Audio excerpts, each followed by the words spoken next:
পুলিশের হাত থেকে পালালো আসামি, তোলপাড় মুর্শিদাবাদে। পুলিশ সূত্রের খবর, মুর্শিদাবাদ কেন্দ্রীয় সংশোধনাগারে প্রায় 6 মাস ধরে বন্দী ছিল সামিউল ইসলাম নামে এক বাংলাদেশি যুবক।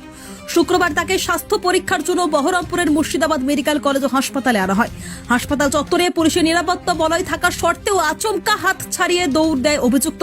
মুহূর্তের মধ্যে জনসমাগমে ভিড়ের সুযোগ নিয়ে সেখান থেকে উধাও হয়ে যায় সে। ঘটনায় হতবাক পুলিশ আধিকারিকরা। ইতিমধ্যেই হাসপাতাল চত্বর ও আশেপাশের এলাকায় তল্লাশি শুরু হয়েছে।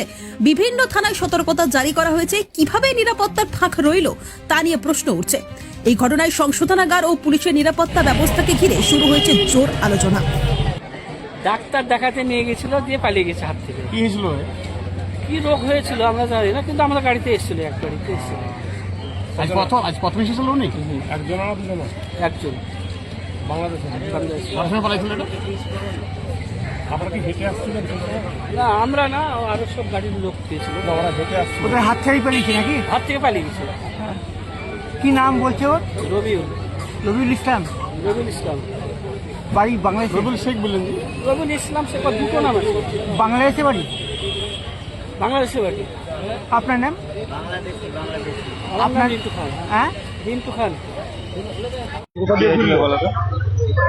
আমি ওখানে বসে ভাত খাচ্ছিলাম, ওই 1 নম্বর গেট তো ওটা নাকি, ওখান থেকে ওই ছেলেটা দৌড়ে পালাচ্ছে আর সিভিকটা বলছে ধর ধর, কেউ ধরছে না, দৌড়ে এদিক দিয়ে এই গেট দিয়ে পালিয়ে গেল।